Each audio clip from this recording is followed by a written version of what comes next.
আসসালামু আলাইকুম। সারা পৃথিবীতে এখন যতগুলো দেশ আছে তার মধ্যে আমার মনে হয় যে সবচেয়ে কম বিশ্বাস করে যেই দেশগুলোকে তার মধ্যে আমেরিকা খুব শীর্ষে থাকবে।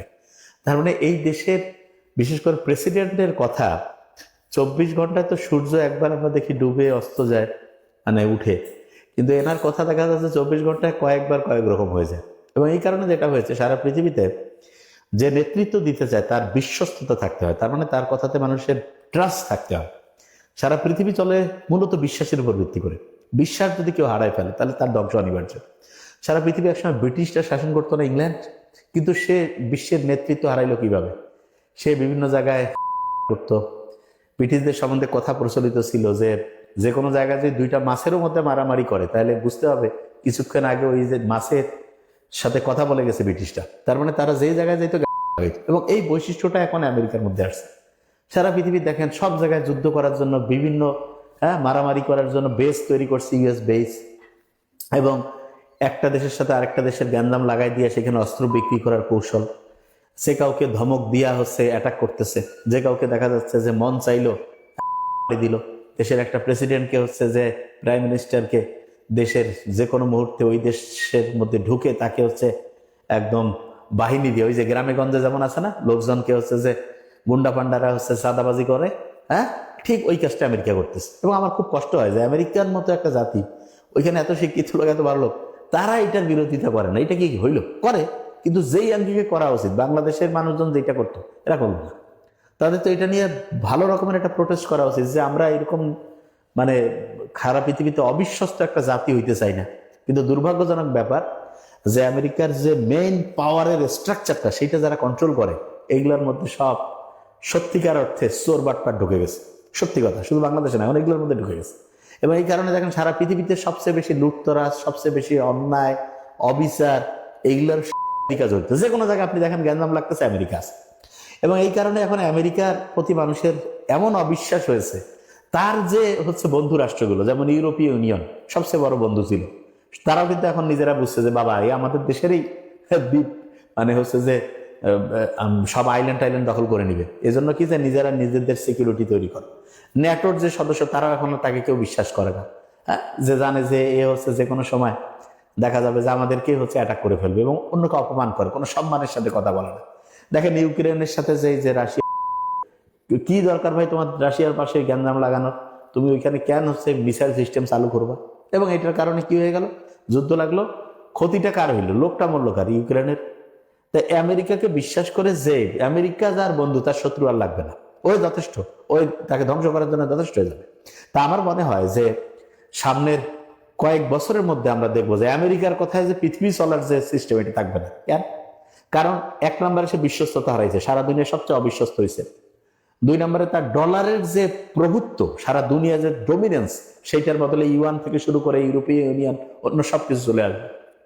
তিন নম্বরে দেখবেন টেকনোলজিতে আমেরিকার টেকনোলজি খুব দামি, কিন্তু ওইটার কাছাকাছি এখন বলা যেতে পারে চায়নার টেকনোলজি সস্তায় তার সমান বা তাছে ভালো হচ্ছে। তার মানে টেকনোলজিতেও তাকে হারাই দিবে।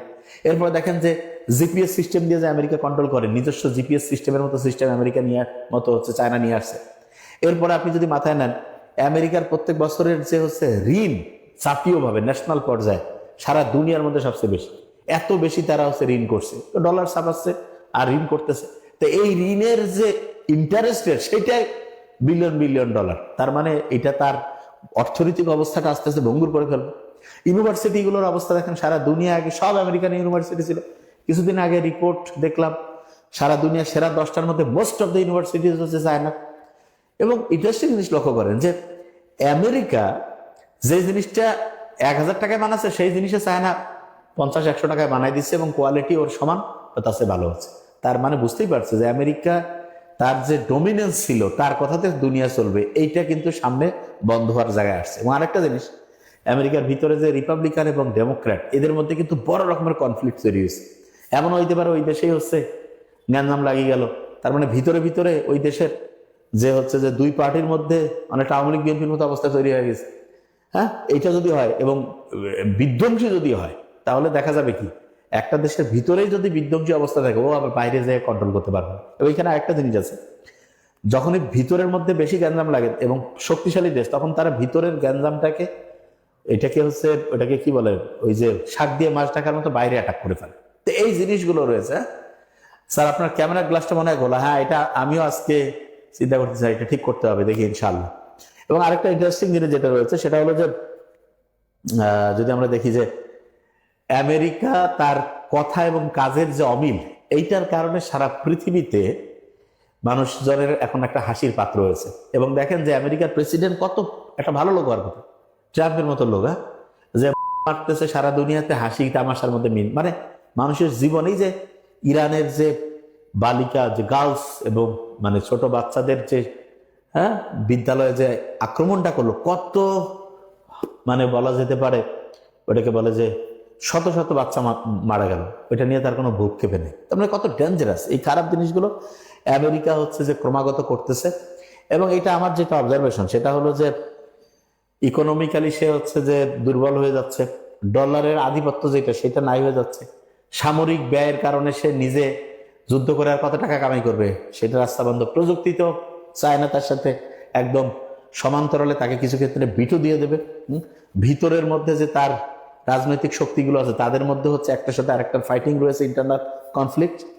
তো সব কিছু মিলে যদি আমরা চিন্তা করি তাহলে আমেরিকার দাদাগিরি আর কয়েক বছর শেষ।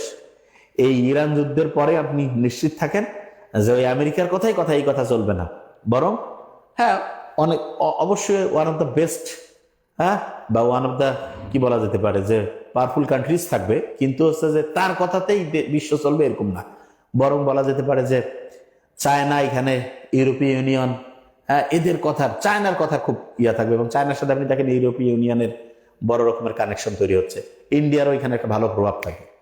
আর আমরা বাংলাদেশ যারা, আমাদের সময়ের কাজ সময় করতে হবে, জ্ঞানজাম করে মারামারি করার চাইতে টাইমটাকে কাজে লাগানো, এবং হচ্ছে যে আমাদের দেশের মধ্যে মানুষজনের পারস্পরিক বন্ধুত্বপূর্ণ একটা, আমাদের দেশটা কিন্তু খুব অসাধারণ, কারণ সবাই বাঙালি, কথা বললে সবাই বুঝতে পারে, একটা জাতিসত্তার লোক।